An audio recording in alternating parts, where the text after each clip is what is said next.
Hello students, कैसे हैं आप लोग। स्टूडेंट्स, आज हम लोग NTA UGC net paper first का जो हायर एजुकेशन यूनिट है, जो हायर एजुकेशन सिस्टम यूनिट है, उसके करंट अफेयर्स को पढ़ेंगे। जैसा कि आपको पता होगा कि हर पेपर में जो एनटीए यूजीसी नेट का जो पेपर होता है उसमें हायर एजुकेशन से रिलेटेड करंट अफेयर्स पूछे जाते हैं। जैसे कि यूनिवर्सिटीज़ की रैंकिंग क्या है इंडिया के रिस्पेक्ट में या फिर वर्ल्ड के रिस्पेक्ट में, कौन सा नया पोर्टल लॉन्च किया गया है, कौन सा नया ऐप लॉन्च किया गया है मिनिस्ट्री ऑफ एजुकेशन से रिलेटेड। तो इससे रिलेटेड बहुत से क्वेश्चंस पूछे जाते हैं, तो आज उसी के बारे में हम लोग चर्चा करेंगे। तो स्टार्ट करते हैं current affairs on higher education. तो देखिए, सबसे पहला नंबर 1 है QS world university ranking 2021। QS world university ranking 2021। अब ये चर्चा में क्यों है इसको समझिए। हाल ही में क्यूएस वर्ल्ड यूनिवर्सिटी रैंकिंग सूची जारी की गई, जिसमें भारतीय प्रौद्योगिकी संस्थान बॉम्बे यानी आईआईटी बॉम्बे को 172वां स्थान, 172वां स्थान प्राप्त हुआ है। और आईआईटी बॉम्बे लगातार तीसरे साल भारत का सर्वश्रेष्ठ विश्वविद्यालय बना रहा।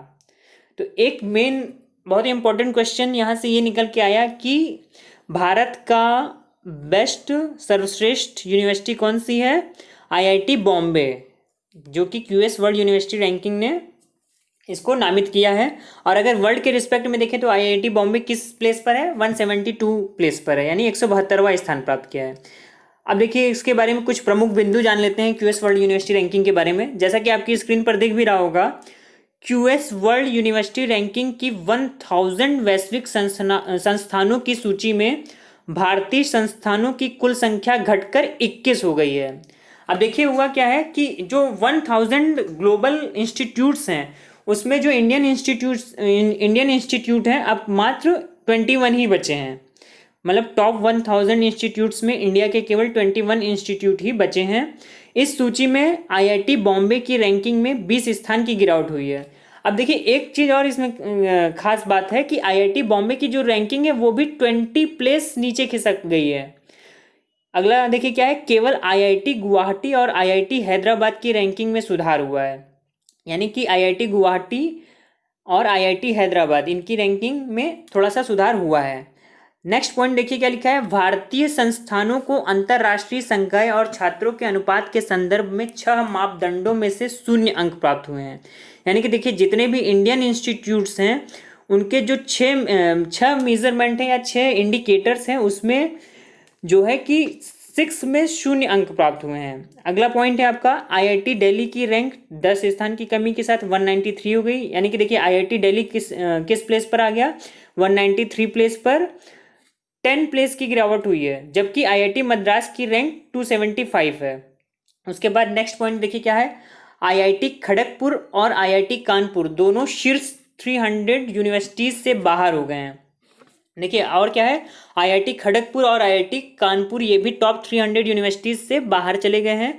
आईआईटी रुड़की ने 383 पर अपनी रैंकिंग बनाए रखी, यानी आईआईटी रुड़की जो है एज इट इज़ रहा। जबकि आईआईटी गुवाहाटी का स्थान 491 से घटकर 470 पर आ गया है। ठीक है। और देखिए, एक सबसे बड़ी बात, एक क्वेश्चन यहाँ से बन जाएगा। देखिए लिखा है, गौरतलब है कि आईआईटी हैदराबाद ने क्यूएस वर्ल्ड यूनिवर्सिटी रैंकिंग की शीर्ष 1000 विश्वविद्यालय की सूची में पहली बार प्रवेश किया है। यानी कि देखिए, आईआईटी हैदराबाद जो है क्यूएस वर्ल्ड यूनिवर्सिटी रैंकिंग की लिस्ट में पहली बार एंटर किया है। एक बहुत ही इंपॉर्टेंट क्वेश्चन यहाँ से बन गया है। नेक्स्ट पॉइंट है आपका, देखिए बिट्स पिलानी और वेल्लोर इंस्टीट्यूट ऑफ टेक्नोलॉजी जैसे प्रतिष्ठित संस्थान शीर्ष 1000 विश्वविद्यालय की सूची से बाहर हो गए हैं। देखिए, एक बड़ा झटका और लगा है, बिट्स पिलानी और वेल्लोर इंस्टीट्यूट ऑफ टेक्नोलॉजी जो है टॉप 1000 की लिस्ट से बाहर हो गए हैं। भारतीय संस्थानों को अंतर्राष्ट्रीय संकाय और छात्रों के अनुपात के संदर्भ में 6 मापदंडों में से 0 अंक इसलिए प्राप्त हुए हैं क्योंकि भारत में इसकी गणना में केवल पूर्णकालिक शिक्षकों को ही शामिल किया गया है, जबकि अमेरिकी विश्वविद्यालय में पीएचडी छात्रों और अनुसंधान सहायताकर्ताओं की भी गणना की गई है। देखिए, जो 6 इंडिकेटर्स है उसमें 0 अंक इसलिए भारत को मिले हैं क्योंकि यहाँ पर केवल शिक्षकों को लिया गया है, जबकि अमेरिका की जितने भी यूनिवर्सिटीज़ हैं वहाँ के रिसर्च स्कॉलर्स को भी काउंट किया गया है। अब क्यूएस वर्ल्ड यूनिवर्सिटी रैंकिंग के बारे में थोड़ा सा जान लीजिए क्या है। देखिए क्यूएस वर्ल्ड यूनिवर्सिटी रैंकिंग की स्थापना जो है वर्ष 2004 में हुई थी और क्यूएस का फुल फॉर्म है क्वेरेली साइमंड्स। इसको टाइम्स हायर एजुकेशन पहले कहा जाता था, टाइम्स हायर एजुकेशन कहा जाता था पहले, और ये सिचुएटेड कहाँ है, यूनाइटेड किंगडम यूके में, ठीक है। तो अब देखिए क्या है, क्यूएस महत्वाकांक्षी पेशेवरों को उनके व्यक्तिगत और व्यावसायिक विकास को प्रोत्साहित करने हेतु एक प्रमुख वैश्विक करियर तथा शैक्षणिक नेटवर्क है। क्यूएस वर्ल्ड यूनिवर्सिटी रैंकिंग वैश्विक स्तर पर प्रतिवर्ष विश्वविद्यालय रैंकिंग का प्रकाशन करता है। तो ये हमारा पहला करंट अफेयर था। अब नेक्स्ट देखते हैं हम लोग। देखिए ये भी बहुत मोस्ट इंपॉर्टेंट करंट अफेयर है, इसको ध्यान से देखिएगा। NIRF जारी कर दिया गया है, यानी national institutional ranking framework, NIRF ranking. देखिए जैसा कि स्क्रीन पर लिखा है, राष्ट्रीय संस्थागत रैंकिंग फ्रेमवर्क द्वारा शैक्षणिक संस्थानों के प्रदर्शन को दर्शाने हेतु जारी सूची में IIT मद्रास शीर्ष स्थान पर है, दूसरे स्थान पर IISc बेंगलुरु है, यानी Indian institute of science Bangalore, तथा तीसरा स्थान किसका है, IIT दिल्ली का। देखिए national institute ranking framework NIRF की रैंकिंग में IIT मद्रास टॉप पोजीशन पर है, सेकंड पोजीशन पे IIS बेंगलोर है तथा थर्ड पोजीशन पे IIT दिल्ली है। तो देखिए मानव संसाधन विकास मंत्रालय, या हम अब कह सकते हैं शिक्षा मंत्रालय, जैसा कि आपकी स्क्रीन पर दिख रहा है, मानव विकास संसाधन मंत्रालय द्वारा देश में शैक्षणिक संस्थानों के लिए NIRF जारी किया जाता है। यानी इसको जारी कौन करता है, NIRF को। एक क्वेश्चन यहाँ से बन सकता है, मिनिस्ट्री ऑफ एजुकेशन, जो कि पहले फॉर्मरली नोन एज MHRD। अब NIRF के बारे में कुछ जान लीजिए। देखिए जैसे लिखा है NIRF के बारे में, NIRF रैंकिंग प्रणाली 2015 में शुरू की गई थी, 2016 में पहली NIRF रैंकिंग जारी की गई। यानी NIRF कब स्टार्ट किया गया, 2015 में, और 2016 में फर्स्ट रैंकिंग जारी की गई। देखिए नेक्स्ट पॉइंट है आपका, NIRF 9 श्रेणियों, अर्थात 9 श्रेणियां कौन कौन सी हैं। देखिए इंजीनियरिंग, विश्वविद्यालय, प्रबंधन, कॉलेज, चिकित्सा, फार्मेसी, लॉ, डेंटिस्ट, दंत चिकित्सा और वास्तुकला में बेहतर प्रदर्शन के आधार पर संस्थानों को रैंकिंग प्रदान करता है। यानी NIRF जो है 9 कैटेगरीज में रैंकिंग प्रोवाइड करता है। NIRF रैंकिंग पूरे देश में शैक्षणिक संस्थानों के बीच प्रतिस्पर्धा को बढ़ावा देती है। देखिए जो NIRF रैंकिंग है उसका फ़ायदा ये है कि NIRF रैंकिंग जारी करने से जो इंस्टीट्यूशंस हैं उनके बीच म्यूचुअल कंपटीशन बढ़ता है। अब देखिए कुछ नेशनल इंस्टीट्यूट रैंकिंग फ्रेमवर्क में कुछ रैंकिंग हम लोग देख लेते हैं। जैसा कि देखिए इंडिया रैंकिंग्स 2020, अगर हम ओवरऑल की बात करें तो सबसे पहला मैंने शुरुआत में ही बताया IIT मद्रास है, सिटी चेन्नई में इस्टेब्लिश है और स्कोर मिला है इसको 85.31, रैंक 1 है। इसी तरीके से सेकंड पोजीशन पे है Indian institute of science Bengaluru, फिर है थर्ड पोजीशन पे IIT दिल्ली जो कि न्यू दिल्ली में सिचुएटेड है। फोर्थ पोजीशन पे आपका इंडिया के रिस्पेक्ट में है IIT बॉम्बे, फिफ्थ पोजीशन पे है IIT खड़गपुर, एंड 6 रैंक है Indian institute of technology Kanpur, यानी IIT कानपुर। इस तरीके से टॉप 10 मैंने यहाँ पर आपको शो किया है, इसको देख लीजिए। 7 पोजीशन पर है IIT गुवाहाटी, फिर जवाहरलाल नेहरू यूनिवर्सिटी है, और 9 रैंक है IIT रुड़की, फिर है BHU आपका 10 रैंकिंग है। नेक्स्ट अगर हम देखें इंडियन रैंकिंग 2020 यूनिवर्सिटी, अभी तक हम लोगों ने देखा है ओवरऑल, अब यूनिवर्सिटी में देखिए कौन सी टॉप यूनिवर्सिटीज़ हैं। इंडियन इंस्टीट्यूट ऑफ साइंस पहले नंबर पर है, फिर है जवाहरलाल नेहरू यूनिवर्सिटी, फिर थर्ड पोजीशन पे है बनारस हिंदू यूनिवर्सिटी, उसके बाद अमृता है, जादवपुर यूनिवर्सिटी है, यूनिवर्सिटी ऑफ हैदराबाद है, कलकत्ता है, Manipal academy of higher education और जामिया मिलिया इस्लामिया जो है आपका 10 रैंकिंग दी गई है। नेक्स्ट है आपका देखिए इंजीनियरिंग के फील्ड में टॉप रैंकिंग यूनिवर्सिटी कौन सी है। तो अगर हम इंजीनियरिंग के फील्ड में बात करें तो Indian institute of technology Madras, IIT Madras को रैंक 1 मिला है, फिर IIT दिल्ली है तो सेकंड पर, फिर IIT बॉम्बे है थर्ड पोजीशन पर, फिर IIT कानपुर है, और लास्ट पोजीशन पर है IIT इंदौर, लास्ट का मतलब 10th पोजीशन पर, यानी रैंक 10 है किसकी, IIT इंदौर की। अब अगर हम आगे देखें Indian institute of science university हमने देखी ली, नेक्स्ट है आपका कॉलेज। अगर हम कॉलेज की बात करें तो टॉप कॉलेज कौन कौन से हैं इस समय NIRF के अनुसार? मिरांडा हाउस, मिरांडा हाउस जो इसको फर्स्ट रैंक दिया गया है। मिरांडा हाउस कहाँ पर है? दिल्ली में है, कॉलेज है।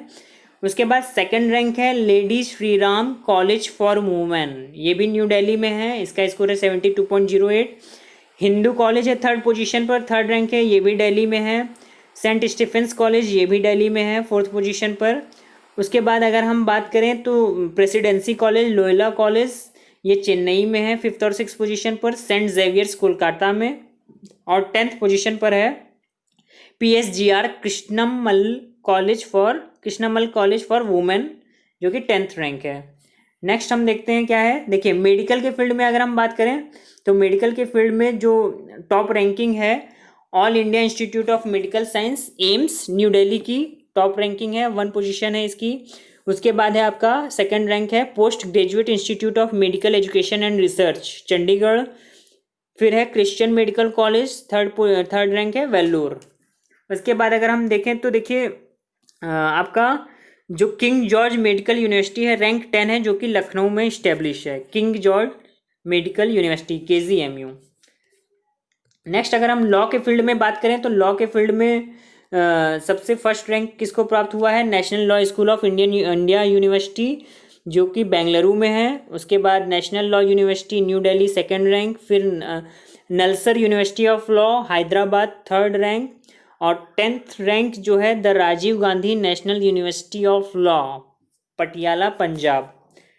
नेक्स्ट करंट अफेयर हम लोग देखते हैं क्या है अगला करंट अफेयर। तीसरा करंट अफेयर आपका है गोल कार्यक्रम। गोल चर्चा में क्यों है इसको समझिए। हाल ही में केंद्रीय जनजाति मंत्रालय द्वारा डिजिटल प्रणाली के माध्यम से आदिवासी युवाओं को मेंटरशिप प्रदान करने के लिए फेसबुक के साथ मिलकर गोइंग ऑनलाइन एज लीडर्स, देखिए गोल का फुल फॉर्म क्या है ये भी पूछा जा सकता है। गोइंग ऑनलाइन एज लीडर्स गोल कार्यक्रम के द्वितीय चरण की शुरुआत की गई है। देखिए सेकंड फेज को स्टार्ट किया गया, ये ध्यान दीजिएगा।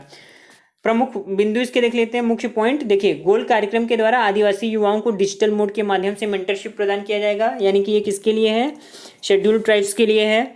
सेकंड वन है आपका डिजिटल रूप से सक्षम। यह कार्यक्रम आदिवासी युवाओं की छिपी प्रतिभाओं का पता लगाने के लिए एक उत्प्रेरक के रूप में कार्य करने की परिकल्पना पर आधारित है, जो कि उनके व्यक्तिगत विकास में मदद करने के साथ साथ उनके समाज के सर्वांगीण उत्थान में भी योगदान देगा। यानी कि ये जो जितने शेड्यूल्ड ट्राइब्स हैं उसमें जो भी इनोवेटिव चिल्ड्रंस हैं उनके बारे में पता लगाना, उनकी प्रतिभा के बारे में पता लगाना ही इसका काम है। नेक्स्ट है आपका थर्ड पॉइंट डिजिटल कौशल और प्रौद्योगिकी जनजातीय समुदाय को समाज की मुख्य धारा से जोड़ने में मदद करेगा, यानी तीसरा काम क्या है? समाज की मुख्य धारा से जोड़ना। नेक्स्ट है आपका जनजातीय उद्यमिता का विकास होगा और डिजिटल प्लेटफॉर्म के लिए आदिवासी युवाओं को घरेलू और अंतर्राष्ट्रीय बाजार से जोड़ा जाएगा। नेक्स्ट इसका लक्ष्य गोल क्या है? घरेलू और अंतर्राष्ट्रीय यानी कि डोमेस्टिक एंड इंटरनेशनल मार्केट से जोड़ने का प्रयास किया जाएगा। और इस कार्यक्रम को देखिए इस प्रकार से डिजाइन किया गया है जिससे आदिवासी युवाओं और महिलाओं को विभिन्न क्षेत्र में जैसे बागवानी है, खाद्य प्रसंस्करण है यानी फूड प्रोसेसिंग, मधुमक्खी पालन है, आदिवासी कला और संस्कृति आदि में डिजिटल कौशल और प्रौद्योगिकी के माध्यम से दीर्घकालिक स्तर पर ज्ञान प्राप्त कराया जाएगा। नेक्स्ट पॉइंट है आपका यह कार्यक्रम आदिवासी महिलाओं को डिजिटल दुनिया से जोड़कर उनके सशक्तिकरण में महत्वपूर्ण भूमिका निभाएगा। अगला है आपका देखिए लास्ट पॉइंट गोल का प्रथम चरण फेसबुक द्वारा वर्ष 2019 में फरवरी से अक्टूबर 2019 तक 5 राज्यों में 100 मेंटिस और 25 मेंटर्स के साथ पायलट प्रोजेक्ट के आधार पर संचालित किया गया था। देखिए ये पूछा जा सकता है कि इसका जो फर्स्ट फेज है वो वर्ष 2019 में यानी कि 2019 में फरवरी से अक्टूबर के बीच में हो चुका है। इसका एम क्या है? देखिए अगर हम एम की बात करें तो कार्यक्रम के तहत 5000 युवा जनजातीय उद्यमियों, पेशेवरों, कारीगरों और कलाकारों को डिजिटल कौशल का प्रशिक्षण प्रदान किया जाएगा, यानी डिजिटल स्किल सिखाई जाएगी, ट्रेनिंग दी जाएगी। नेक्स्ट है आपका प्रशिक्षण प्राप्त करने वाले युवाओं को मेंटीज कहा जाएगा तथा विभिन्न विषयों और क्षेत्र के विशेषज्ञों द्वारा जिन्हें मेंटर्स कहा जाएगा। इसमें देखिए 2 मेंटीज पर 1 मेंटर्स को नियुक्त किया जाएगा, 2 मेंटीज पर 1 मेंटर्स को नियुक्त किया जाएगा। कार्यक्रम का उद्देश्य क्षेत्रों में अनुसूचित जनजाति के युवाओं को अपने गुरुओं शिक्षकों के साथ अपनी आकांक्षाओं, सपनों और प्रतिभा को साकार करने के लिए डिजिटल प्लेटफॉर्म का उपयोग करने के लिए सक्षम बनाना है। यानी कि डिजिटल प्लेटफॉर्म के लिए एफिशिएंट बनाना है, ये समझिए। नेक्स्ट है आपका चयनित 5000 मेंटिस 9 मंथ या 36 वीक्स तक कार्यक्रम में हिस्सा लेंगे, जिसमें से 28 वीक्स मेंटरशिप प्रोग्राम के बाद 8 वीक्स की इंटर्नशिप भी दी जाएगी। ठीक है, देखिए अब क्या है, इस कार्यक्रम का मुख्य फोकस 3 मुख्य क्षेत्रों पर होगा। इसका देखिए फोकस क्या, गोल कार्यक्रम का फोकस क्या है, digital literacy, life skills, leadership, उद्यमशीलता और एग्रीकल्चर। नेक्स्ट है आर्ट एंड कल्चर, फिर है हस्तशिल्प, हैंडक्राफ्ट और स्वास्थ्य, हेल्थ एंड न्यूट्रिशन। इस कार्यक्रम को अन्य सरकारी योजनाओं जैसे देखिए मुद्रा योजना, कौशल विकास योजना, जनधन योजना, कौशल Bharat, startup India, stand up India के साथ एकीकृत करने का प्रयास किया जाएगा। आवेदन की प्रक्रिया देखिए क्या है, ऑनलाइन पोर्टल है इसका gold.tribal.gov.in। उसके बाद 4 मई से 2020 से 3 जुलाई 2020 के मध्य तक इसका रजिस्ट्रेशन होना था। ठीक है, नेक्स्ट करंट अफेयर है हमारा, देखिए भारत पढ़े ऑनलाइन अभियान, बहुत इंपॉर्टेंट है, इसको ध्यान से देखिएगा क्योंकि इससे रिलेटेड क्वेश्चन जरूर ही पूछा जाएगा। 10 अप्रैल 2020 को केंद्रीय मानव संसाधन विकास मंत्रालय MHRD, जो कि अब मिनिस्ट्री ऑफ एजुकेशन हो गया है, ने भारत में ऑनलाइन शिक्षा पारिस्थितिकी तंत्र में सुधार हेतु लोगों के विचार जानने के उद्देश्य से 1 सप्ताह तक चलने वाला भारत पढ़े ऑनलाइन अभियान शुरू किया।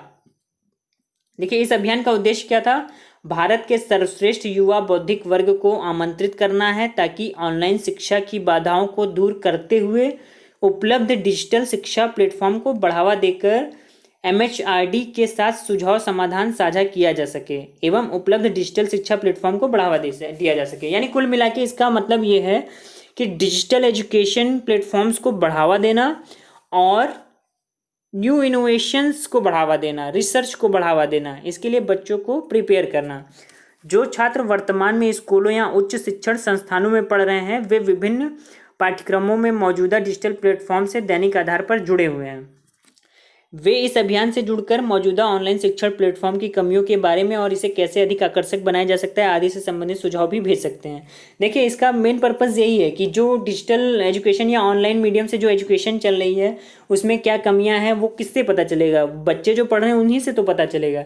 तो उन्हीं का सुझाव लेने के लिए भी ये प्रोग्राम स्टार्ट किया गया है। इस अभियान के माध्यम से देश भर के शिक्षक भी शिक्षा के क्षेत्र में अपनी विशेषज्ञता एवं अनुभव के साथ योगदान देने के लिए आगे आ सकते हैं। तो नेक्स्ट करंट अफेयर है आपका समाधान। ये देखिए क्या है, 7 अप्रैल 2020 को भारत सरकार के MHRD यानी ministry of human resource and development, जो कि अब मिनिस्ट्री ऑफ एजुकेशन हो गया है, ने कोविड-19 एवं भविष्य की चुनौतियों का सामना करने के लिए समाधान चैलेंज की शुरुआत की। यानी कि देखिए समाधान चैलेंज की शुरुआत, सबसे पहले क्वेश्चन यही पूछा जा सकता है क्यों की गई। तो मेन इसका पर्पस क्या है, कोविड-19 एवं भविष्य की चुनौतियों का सामना करने के लिए। अब देखिए इस ऑनलाइन चैलेंज का उद्देश्य छात्र छात्राओं में नए प्रयोगों एवं नई खोज करने की क्षमता को परखना तथा उस प्रयोग या खोज का परीक्षण करने के लिए एक मजबूत मंच उपलब्ध कराना है। आगे देखिए क्या लिखा है, इस ऑनलाइन चैलेंज में MHRD का इनोवेशन सेल एवं अखिल भारतीय तकनीकी शिक्षा परिषद यानी all India council of technical education AICTE तथा फोर्स इंक्यूबेटर एवं इनोवेशियो क्यूरिस जैसे स्टार्टअप शामिल है। देखिए इसमें कौन कौन शामिल है MHRD के साथ, AICTE, फोर्स और इनोवेशियो क्यूरिस। इस चैलेंज में भाग लेने वाले छात्र छात्राएं ऐसे उपायों की खोज करेंगे जिससे सरकारी एजेंसियों, स्वास्थ्य सेवाओं, अस्पताल एवं अन्य सेवाओं को असमय आई चुनौतियों का त्वरित समाधान उपलब्ध करवाया जा सके। ठीक है, नेक्स्ट देखिए आपका क्या है, युक्ति पोर्टल। MHRD ने यानी कि मिनिस्ट्री ऑफ एजुकेशन ने 12 अप्रैल 2020 को नॉलेज, टेक्नोलॉजी एंड इनोवेशन के साथ कोविड-19 का मुकाबला करने के लिए एक युक्ति पोर्टल लॉन्च किया। देखिए युक्ति का फुल फॉर्म सबसे पहले पूछा जा सकता है UGC नेट के एग्जाम में, तो युक्ति YUKTI इसका फुल फॉर्म है young India combating covid with knowledge, technology and innovation, यानी युवा भारत ज्ञान, प्रौद्योगिकी एवं नवाचार के साथ कोविड-19 का मुकाबला करे। तो ये कोविड-19 के ध्यान में रखकर ही इस पोर्टल को लॉन्च किया गया है। अब आगे देखिए क्या है, इस पोर्टल के माध्यम से भारत सरकार का प्राथमिक उद्देश्य शारीरिक एवं मानसिक रूप से देश के अकादमिक समुदाय को स्वस्थ रखना है, यानी कि मेंटली एंड फिजिकली जो हमारी कंट्री के जो एकेडमिक कम्युनिटी है उसको हेल्दी रखना है और छात्रों के लिए उच्च गुणवत्ता वाला शिक्षण वातावरण निर्मित करना है और छात्रों के लिए क्या है, हाई क्वालिटी वाला एजुकेशनल एनवायरनमेंट कंस्ट्रक्ट करना है, डेवलप करना है।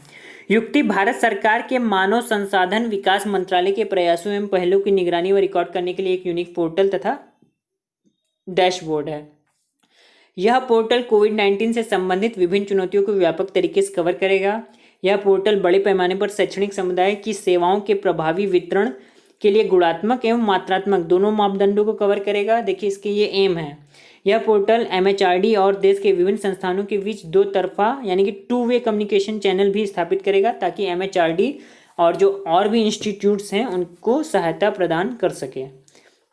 नेक्स्ट करंट अफेयर है आपका, देखिए क्या, ऑपरेशन डिजिटल बोर्ड ओडीबी। इसका उद्देश्य क्या है? इसका उद्देश्य मार्च 2023 तक प्रत्येक माध्यमिक उच्चतर यानी कि मीडियम और हायर माध्यमिक विद्यालयों में जिनमें 1,01,967 सरकारी और सभी राज्य केंद्र शासित यानी कि states and union territories states में 42,917 यानी कि 42,917 सहायता प्राप्त स्कूल तथा 1,704 केंद्रीय विद्यालय और नवोदय विद्यालय शामिल हैं। यानी कि कुछ मतलब कुल 1,42,588 स्कूलों में प्रति स्कूल 2 स्मार्ट क्लासरूम उपलब्ध कराना है। कुल मिला के इसका मतलब यह है ऑपरेशन डिजिटल बोर्ड का कि मार्च 2023 तक 2 स्मार्ट क्लासरूम हर स्कूल में होने चाहिए, इसकी व्यवस्था करना है। नेक्स्ट अगर हम बात करें, देखिए क्यूएस विश्वविद्यालय रैंकिंग शुरुआत में अभी बताया ही था। हाल ही में क्यूएस ने ये मैंने बता ही दिया था, क्यूएस भारतीय विश्वविद्यालय रैंकिंग 2020 जारी हुआ था। इसका कोई मतलब नहीं क्योंकि अब हम लोग 2021 आ गया है, मतलब कि क्यूएस वर्ल्ड यूनिवर्सिटी रैंकिंग 2021 आ गया है।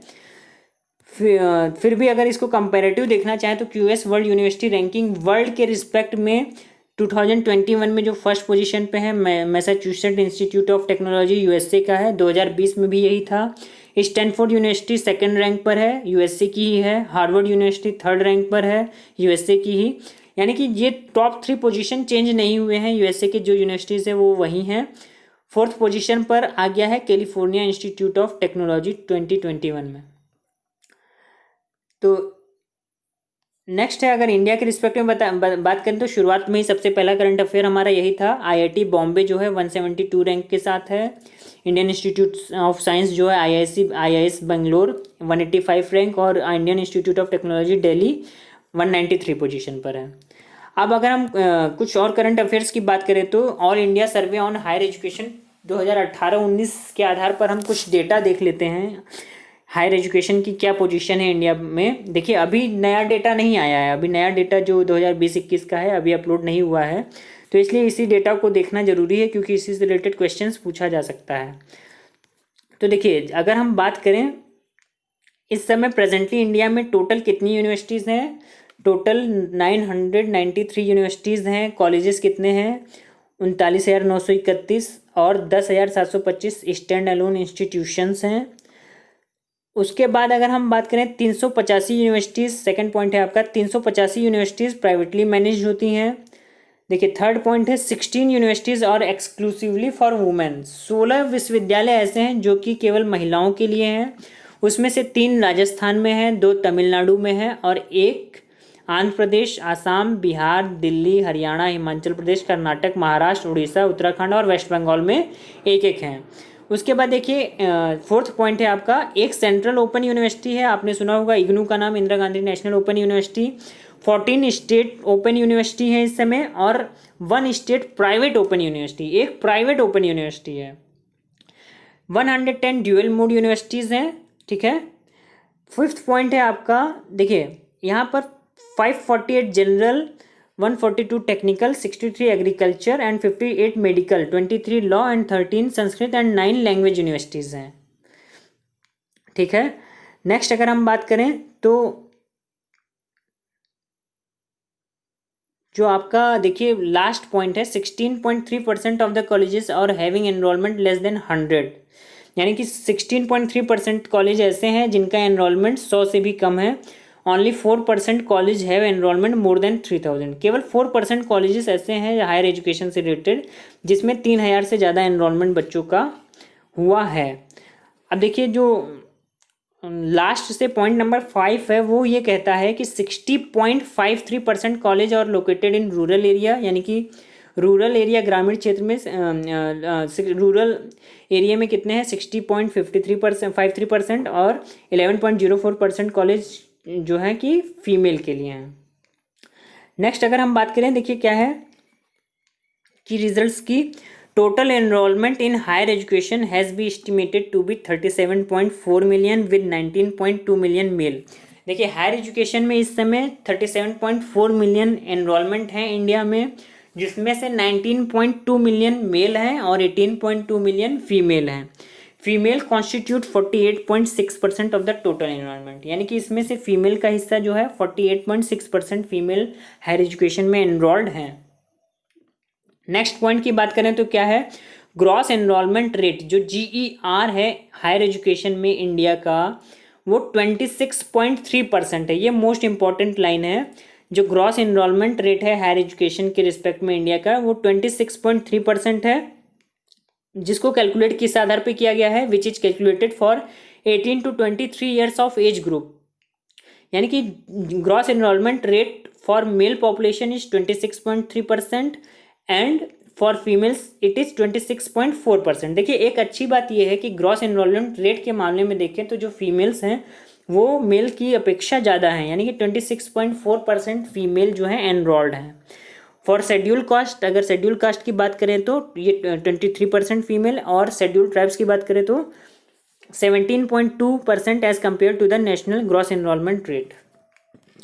नेक्स्ट है आपका pupil teacher ratio, PTR university and college is 29। इस समय का जो प्यूपिल टीचर रेशियो है PTR यूनिवर्सिटीज़ में यानी कि 29, यानी 29 बच्चों पर एक teacher. If regular mode enrolment is considered whereas PTR for university and its constitute units is 18 for regular mode. अगर रेगुलर मोड की बात करें तो 18 है, ठीक है। अब नेक्स्ट बोल्ड वाला पॉइंट आप देखिए, बाकी का कोई मतलब नहीं, उतना खास नहीं है। बोल्ड वाला नेक्स्ट पॉइंट जो है 14,813 students were awarded PhD level degree during 2018 with 23,765 mails and 17,048 females. देखिए वर्ष 2018 में कुल 40,813 विद्यार्थी ऐसे थे जिन्होंने PhD डिग्री अपनी हासिल की है। उसमें से 23,765 पुरुष और 17,048 महिलाएं थीं।